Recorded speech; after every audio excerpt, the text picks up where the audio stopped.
ఒక విజన్తో, ఒక దూరదృష్టితో, ఒక పక్కా ప్లాన్తో పరిపాలన చేయలే. అందుకే రాష్ట్ర అభివృద్ధి కుంటుపడిపోయింది. ఇవాళ మేమొచ్చి ఈ 10 ఏళ్ళు జరిగిన నష్టాన్ని పూడుస్తామంటే మీకెందుకు కడుపు నొప్పి? 10 ఏళ్ళుగా చూస్తాను, ఎప్పుడైనా బీఆర్ఎస్ పార్టీ గ్రాఫ్ తగ్గుతుందనగానే రంగంలోకి దిగుతారు వీళ్ళు. బీఆర్ఎస్ పార్టీ ప్రొటెక్టర్స్ వీళ్ళు. అరే 10 ఏళ్ళు కేసీఆర్ మెలగబెట్టకపోయినాడు, మేమేదో చేస్తామంటే మీకు కడుపు నొప్పి ఏంటి? ఇలా ప్రజలకు తెలియదా? మూసీ నది పరివాహక ప్రాంతంలో ఉన్నటువంటి నివసిస్తున్న ఫ్యామిలీల సంగతి ఏంటి? ఎంత ఇబ్బందులు గురవుతా ఉన్నారు వాళ్ళు? వాస్తవాలు తెలుసుకోవడానికి మిమ్మల్ని మూసీలో 3 నెలలు పడుకోమన్నాం. మీరు వచ్చి ఏం తెలుసుకున్నారు ఇప్పుడు చెప్పండి. అదేనా? మూసీలో అసలు దుర్గంధ వాసన లేదని చెప్తారా? అసలు దోమలే లేవని చెప్తారా? మరి దోమలే లేకుండా మీరు సాక్స్ వేసుకుని ఎందుకు పడుకున్నారు? మీరు దోమలే లేకుంటే అంతకుముందే శానిటైజేషన్ ఎందుకు చేయించుకున్నారు? ఎవరు నమ్మించడానికి ప్రయత్నం చేస్తూ ఉన్నారు? మీరు ఆషామాషి నాయకుడు కాదు, ఒక కేంద్ర మంత్రి స్థాయిలో ఉన్నారు. ఏం సాధించినట్టు ఒకరోజు నిద్ర చేసి మీరు? నేను మీకు సూటిగా అడుగుతా ఉన్నాను, వాళ్ళ తెలంగాణ అభివృద్ధి అనేసరికి మీకు నొప్పి వస్తూ ఉంది. సాబర్మతి రివర్ ఫ్రంట్ ప్రాజెక్టు తీసుకొచ్చింది మోడీ కాదా? 24 ఏళ్ళుగా సాబర్మతి రివర్ ఫ్రంట్ ప్రాజెక్ట్ నడుస్తూనే ఉంది. దాని గురించి ఎప్పుడైనా మాట్లాడినారా?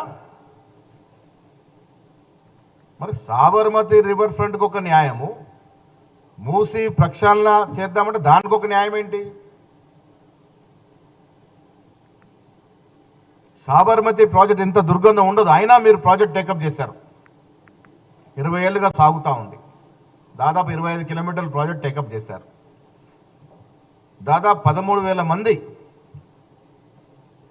అక్కడ ఇల్లు లేని వానయ్యారు. ఇప్పటికీ ఇల్లు ఇవ్వలే.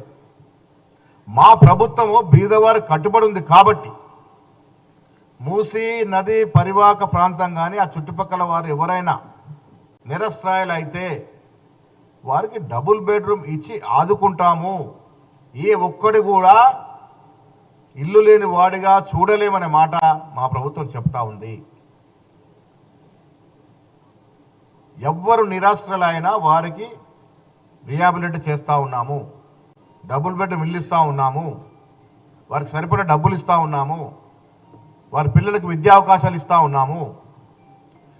మీలాగా గుజరాత్లో, అహ్మదాబాద్లో సాబర్మతి ప్రాజెక్టులో జరిగిన తీరుగా మేము వివరించట్లేదు. మీరు గుజరాత్ గులాంలాగా ఎందుకు వివరిస్తూ ఉన్నారు? వీళ్ళ నొప్పెంతా హైదరాబాదు ముఖ్యమంత్రి గారు చెప్పినట్టుగా దేశంలో నగరాలు కాదు ప్రపంచ నగరాలతో పోటీ పడుతుంది అన్న తర్వాత వీరికి నొప్పి మొదలైంది. ఎక్కడ గుజరాత్కి పోటీ వస్తుందో తెలంగాణ అనే భయంతో మోడీ కాళ్ళకి అడుగులకు మడుగులు నొక్కి ఈ నాయకులు తెలంగాణ అభివృద్ధిని అడ్డుకుంటా ఉన్నారు. ఇది స్పష్టంగా కనబడతా ఉంది. తెలంగాణ అభివృద్ధి కాకూడదు, దక్షిణ భారతదేశంలో ఏ పట్టణం అభివృద్ధి కాకూడదు. మీరు గుజరాత్కి గులాంలాగా ఎందుకు పనిచేస్తూ ఉన్నారు? మీరు తెలంగాణ ప్రజల ఓటుతో గెలిచినారు, వీళ్ళ తెలంగాణ మంత్రిగా ఉన్నారు. బండి సంజయ్ గారుడా కరీంనగర్ ఓటుతో గెలిచి వీళ్ళ కేంద్రంలో మంత్రిగా ఉన్నారు. హైదరాబాద్ సుందరీకరణ అంటే ఎందుకు అడ్డుకుంటా ఉన్నారు మీరు?